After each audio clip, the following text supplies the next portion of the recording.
Hello, bienvenue sur C0, j'espère que tu vas bien, c'est Zero Academy, et on va regarder aujourd'hui comment faire de la DeFi sur Avalanche. Car en effet, peu de gens connaissent vraiment cet écosystème, et pourtant vous allez voir qu'on peut faire évidemment la même chose que sur la BNB Chain, qui s'appelait la BSC Chain avant, sur Ethereum, etc. Eh bien, on va profiter de cette vidéo pour en savoir plus et pour savoir gérer directement nos tokens sur la DeFi côté Avalanche. Allez, on y va. Let's go!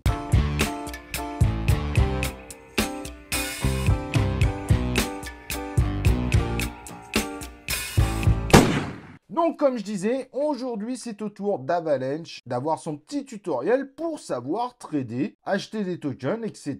Et évidemment, avoir un wallet dessus, ça paraît évident. On va utiliser pour ça deux outils qui me semblent les plus populaires sur cette blockchain, qui sont tout simplement MetaMask et TraderJoe. Ce que je vais faire, comme j'avais fait des vidéos autour de ces sujets, je vais te laisser avec des vidéos que j'avais faites. Et ensuite, je vais reprendre la main pour continuer ce tutoriel. Pour commencer, il nous faut un wallet. On va utiliser le plus populaire à ce jour. Il s'appelle MetaMask. Pourquoi MetaMask? Tout simplement parce que celui-ci marche avec toutes les DApps, donc applications décentralisées, donc les applications de la DeFi, ce qui n'est pas vrai avec un grand nombre de wallets. Alors, pendant ce tutoriel, je serai sur un ordinateur, mais sur téléphone. Ça marche également. Il y a juste quelques petites subtilités à comprendre. On va aller sur le site officiel. Il faut toujours télécharger l'application à partir du site officiel metamask.io. Tu as le lien en description. À ce moment-là, évidemment, il suffira de cliquer sur Download, de choisir la version que tu désires. Là, sur le coup, on est sur ordinateur, on est sur Brave. On va prendre la version Chrome. Chrome et Brave, c'est la même chose. En revanche, rappelle-toi, si tu veux le télécharger sur un téléphone, je te recommande de passer malgré tout par metamask.io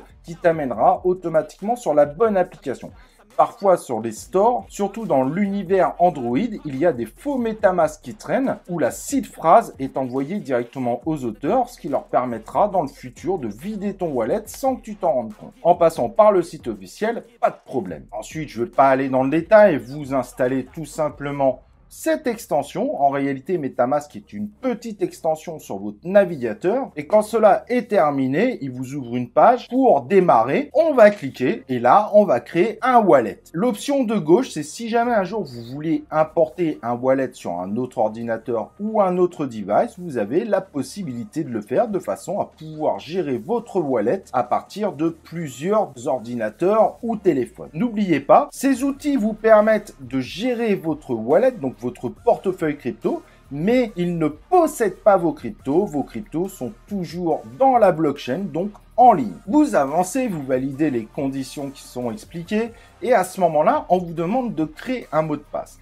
Le mot de passe qui est proposé ici, c'est le mot de passe qui sera obligatoire d'indiquer pour pouvoir tout simplement vous connecter à votre MetaMask. En effet, régulièrement, votre MetaMask se déconnecte pour des raisons de sécurité et il vous faudra ce mot de passe pour rentrer dedans. En revanche, ce mot de passe est uniquement dédié à ce device. Si vous importez ce wallet plus tard dans un téléphone ou un autre ordinateur, vous pourrez mettre un mot de passe différent. Le mot de passe est dédié uniquement à cet ordinateur. C'est juste une sécurité supplémentaire. Si dans le futur, vous avez oublié votre mot de passe, il faudra importer un wallet à partir de la seed phrase, donc la clé qui est extrêmement importante qui permet de gérer votre wallet. Cette seed phrase, n'oubliez pas, il ne faudra jamais la donner. Il y a des gens qui vont tenter de trouver des astuces pour vous dire « Attends, je vais t'aider, donne-moi ta seed phrase ». Si vous donnez votre seed phrase, votre wallet appartient à quelqu'un d'autre et là, à ce moment-là, vous ne pourrez plus rien faire. Quand vous avez finalisé le mot de passe, il y a des vidéos, mais il vous explique en gros tout ce que je suis en train de vous expliquer. Vous pouvez passer pour passer directement à cette fameuse seed phrase. Au début, celle-ci est cachée. Vérifiez évidemment que vous êtes seul, que vous n'êtes pas devant une caméra. Ça fait un peu paranoïaque, je vous l'avoue. Et à ce moment-là, il faut noter la seed phrase qui apparaît sur votre écran. Celle-ci est constituée de 12 mots anglais et est l'unique possibilité pour pouvoir gérer votre wallet. Il faut impérativement la conserver quelque part. Sur la première vidéo, je vous donnais des astuces pour encore plus sécuriser le fait de garder votre seed phrase. Quand vous avez bien noté votre seed phrase, vous faites suivant et il va vérifier que vous l'avez bien noté. Donc, il va vous demander tout simplement de remettre les mots dans le bon ordre. Et quand vous avez mis tous vos mots et qui sont dans le bon ordre, vous validez et tout simplement, il vous remercie et vous félicite tout simplement d'avoir finalisé l'ouverture de votre wallet. Et à ce moment-là, vous avez votre wallet, mais sur MetaMask, par défaut, il est sur le réseau Ethereum. Alors, il y a deux méthodes pour configurer ton MetaMask. Tu vas voir, c'est très simple. Il y a une méthode qui est simplement automatique. Tu vas sur chainlist.org, comme tu peux le voir en image. Tu recherches la blockchain sur laquelle tu veux configurer ton MetaMask. Sur les versions de production, on est souvent en mainnet, ne l'oublie pas. Et hop, il te suffit de cliquer sur Add to MetaMask et ensuite, tu as juste à valider et c'est terminé. Comme tu peux le voir, c'est vraiment très simple. Si tu n'es pas à l'aise avec ces outils automatisés, tu peux également le faire manuellement. Donc, tu vas sur ton MetaMask, le plugin, tu cliques sur le réseau en haut. Quand on n'a pas encore configuré de nouveau réseau, c'est Ethereum. Tu as une liste qui défile, des réseaux qui sont déjà configurés et en bas, tu peux ajouter un réseau. Donc là, tu vas ajouter un réseau. Tu vas remplir les cases avec les éléments que tu vois indiqués sur l'écran. Mais t'inquiète pas, tu peux aussi copier-coller directement de la description. Pas de panique. Tu fais enregistrer et voilà que ta configuration est terminée. Si tu veux switcher de réseau, c'est très simple. Tu cliques en haut sur le réseau sur lequel tu es actuellement et là, tu auras la liste de tous les réseaux qui sont configurés sur ton MetaMask. L'avantage sur MetaMask, c'est que tous les réseaux utilisent la même adresse, l'adresse de wallet, et tu peux même recevoir tes jetons avant même d'avoir configuré ce réseau sur ton MetaMask. Donc, pas de panique. En revanche, pour l'utilisation des frais de gaz du réseau, n'oublie pas qu'il faut utiliser les frais de gaz de la crypto-monnaie dédiée pour les frais de gaz de la blockchain sur laquelle tu es. Et ces frais de gaz seront obligatoires pour pouvoir swapper, faire des transactions, etc.,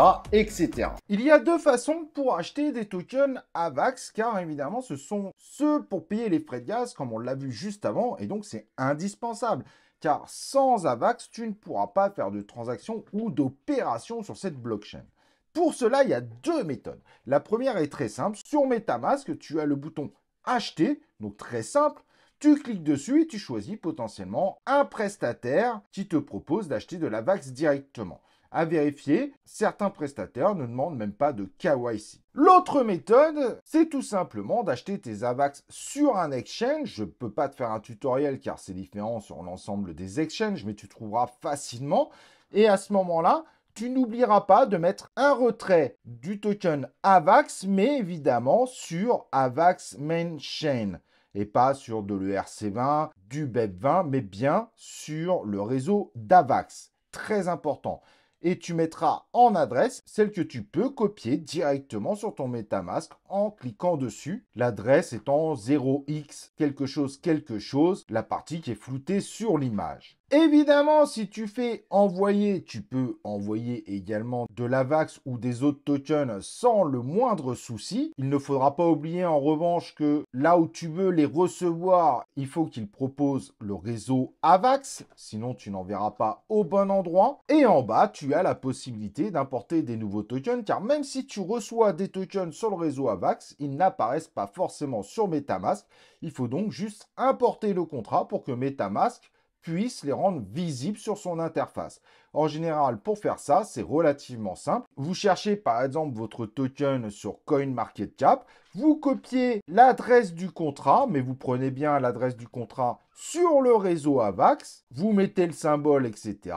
et le token apparaît. Et donc, si tu veux évidemment acheter d'autres tokens du réseau AVAX, il te suffit tout simplement d'aller sur un outil qui est vraiment pas mal, qui s'appelle TraderJoe, qui n'est pas forcément très connu pour ceux qui ne connaissent pas l'univers d'Avalanche. En haut, tu cliques sur Trade, c'est la partie où tu pourras faire des échanges de tokens. Tu mets en haut le token que tu vas utiliser pour échanger. Ça peut être de l'AVAX si au début tu n'as que de l'AVAX. Ça peut être de l'USDT, ça peut être un autre token. Et en bas, le token que tu désires recevoir en échange de celui que tu vas donner au-dessus.